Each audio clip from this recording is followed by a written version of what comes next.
Salam damai dan sejahtera di dalam nama Tuhan Yesus Kristus. Kita melanjutkan pembelajaran mengenai formulasi teologi dari kitab Kejadian.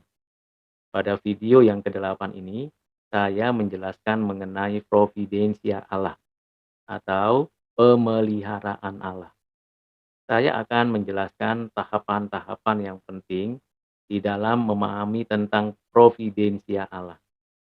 Di dalam kitab Kejadian, pada awal mulanya, kita mempelajari dan kita mengetahui secara mendalam bahwa Allah yang kita sembah, yang kita puji dan puja, adalah Allah yang menciptakan langit, bumi, dan segala isinya. Segala sesuatu diciptakannya dari tidak ada menjadi ada. Semua yang diciptakannya dengan teratur, diciptakannya dengan baik, diciptakannya dengan indah, dan keseluruhannya itu bertujuan untuk memuliakan dirinya sendiri. Dan tentunya kita bersyukur karena di dalam kitab Kejadian ini diajarkan oleh Tuhan Allah kepada kita bahwa Tuhan Allah tidak hanya menciptakan tetapi juga memelihara karya ciptaannya. Ia memberkati seluruh karya ciptaannya, baik yang kelihatan maupun yang tidak kelihatan, materi, tumbuhan, hewan, manusia, malaikat, dan seluruh tatanan yang ada diberkatinya. Dan kita bersyukur karena Tuhan Allah adalah Tuhan yang menopang seluruh karya ciptaannya dengan kasih-Nya, anugerah-Nya, dan seluruh kebaikannya.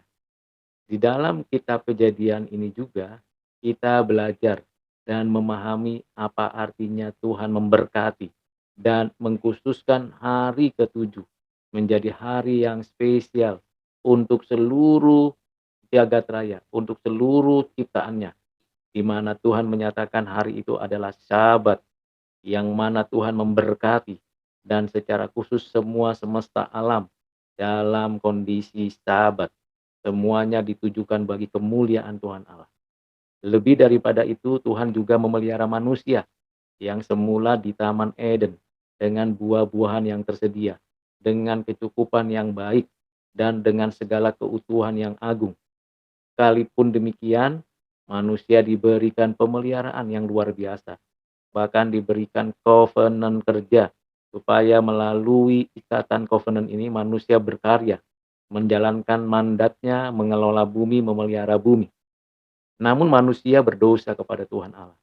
Sekalipun manusia berdosa kepada Tuhan Allah dalam pemeliharaannya, di dalam kasih-Nya, dikaruniakan kepada manusia kabar baik.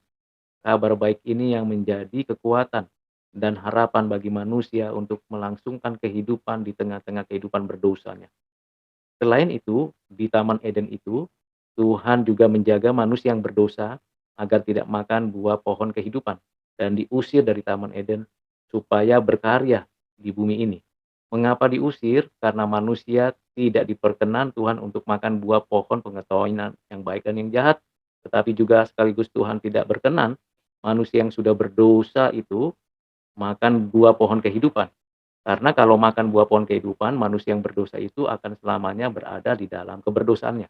Dan ini maksud Tuhan dalam rancangan Tuhan yang baik itu. Inilah wujud dari pemeliharaan Tuhan. Setelah Adam dan Hawa berada di luar Taman Eden beranak cucu di bumi ini, apa yang terjadi? Kain membunuh Habel. Walaupun Kain dan Habel sama-sama dipelihara Tuhan dapat mengelola bumi sebagai peternak dan sebagai petani, tetapi Kain dengan kekuatan dan kuasa yang jahat, ia membunuh Habel dan berdosa kepada Tuhan Allah.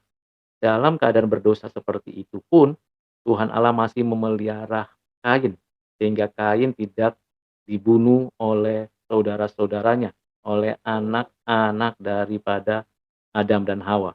Bahkan keturunan Kain diberikan karunia yang sungguh-sungguh penting untuk kita pahami. Keturunan Kain ada yang beternak, ada yang menjadi pemain kecapi dan alat musik yang lain, ada yang menjadi tukang tembaga dan tukang besi. Ini menggambarkan bahwa Kain dan keturunannya tetap dalam pemeliharaan Tuhan di bumi ini, sekalipun keluarga ini, keturunan ini berdosa kepada Tuhan Allah. Ini namanya anugerah umum. Sekalipun manusia sudah berdosa dan kita tahu manusia yang berdosa itu ternyata ada juga keturunan Adam dan Hawa dan yang beroleh kehidupan yang baru, bergaul dan berjalan bersama Tuhan. Henokh 300 tahun berjalan bersama Tuhan di bumi ini, bumi yang dicemari dosa ini. Dan ia dalam pemeliharaan Tuhan, imannya tidak runtuh dan tidak tergoncangkan, sehingga ia diangkat tanpa melalui peristiwa kematian seperti biasanya manusia lain. Setelah manusia bertambah banyak, manusia bukannya makin berbuat baik, tapi berbuat jahat. Di tengah-tengah kejahatan manusia yang ada, Tuhan mengendaki bahwa manusia ini dihukum. Tetapi Tuhan Allah mengaruniakan keselamatan bagi Nuh dan keturunannya. Nuh dan keturunannya, Sem, Ham, dan Yafet, dan seluruh binatang, hewan yang ada yang dimasukkan ke dalam bahtera, di mana Nuh dipelihara Tuhan selama 100 tahun kurang lebih membuat bahtera di atas gunung, dan pemeliharaan Tuhan tidak berhenti di sana.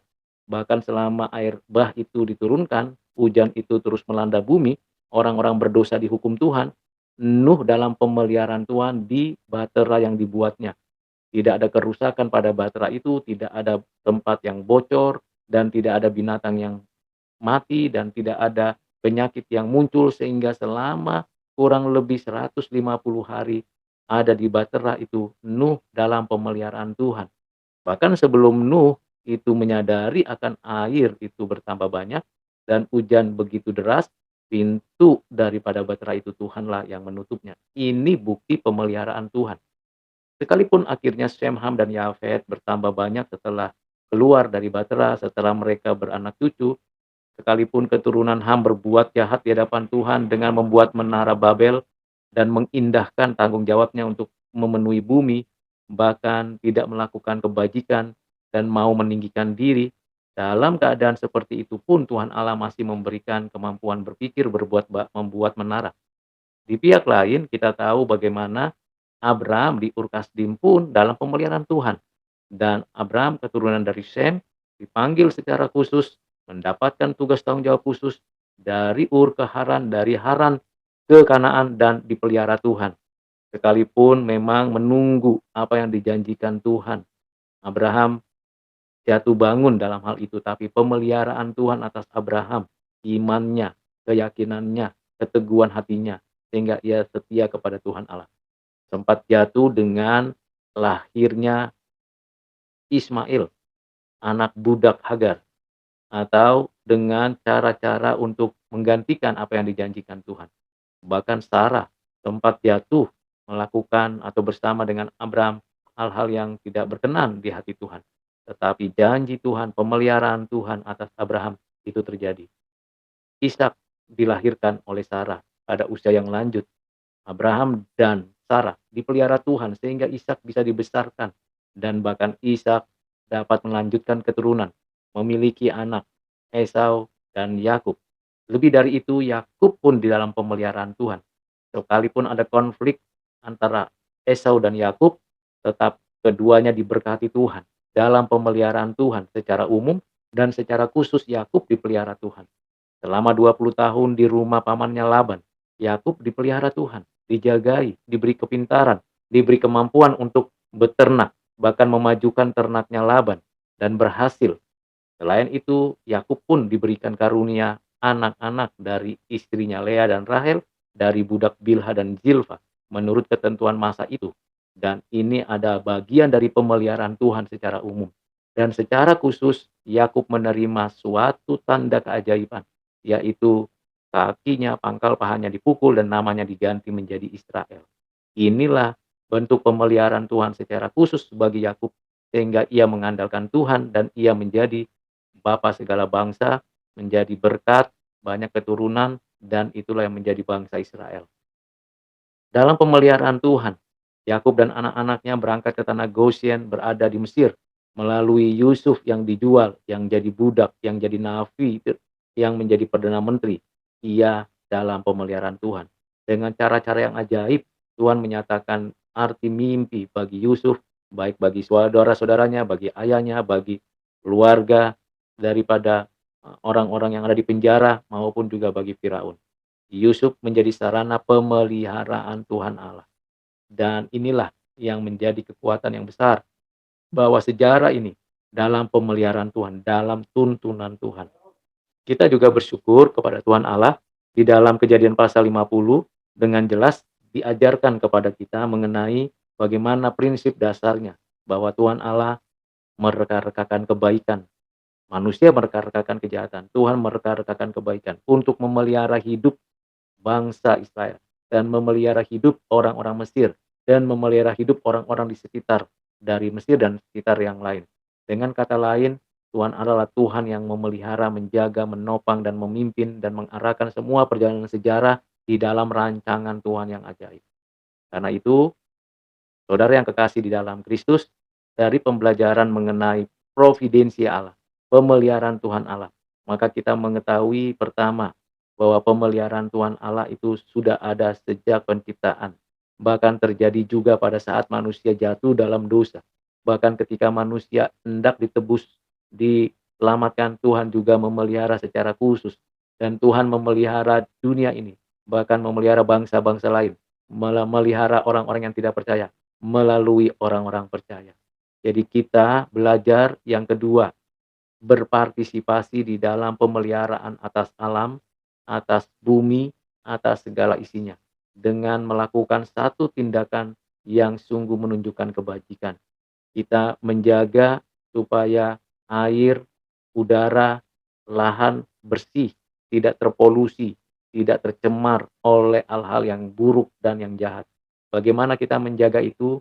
Maka kita perlu menjaga air tanah agar tidak tercemar oleh hal-hal yang buruk yang buatan manusia, agar tidak ada banyak sampah plastik lagi, agar tidak ada kebocoran lapisan ozon lagi dengan asap-asap dari bumi ini yang dihasilkan oleh kendaraan atau oleh air conditioner dan yang lainnya.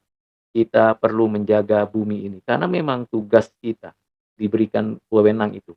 Dan Tuhan Allah adalah Tuhan yang memelihara. Maka kita umatnya juga adalah umat yang suka memelihara yang baik, yang kudus, yang suci, yang adil. Yang ketiga, mari kita mengedukasi sekian banyak orang yang ada di sekitar kita melalui berbagai media yang ada untuk mengedukasi setiap orang agar menjaga bumi, menanam pohon, dan juga membersihkan semua hal-hal yang berbau sampah supaya ada pengelolaan sampah yang baik dan semua penjagaan kita terhadap udara. Dengan demikian, kita mendapatkan manfaat dari apa yang kita pelajari. Kiranya apa yang kita sudah dengar pada video yang ke-8 ini dapat menolong saudara dan saya untuk memuliakan Allah melalui cara-cara yang bijak dalam memelihara bumi. Tuhan Yesus memberkati saudara.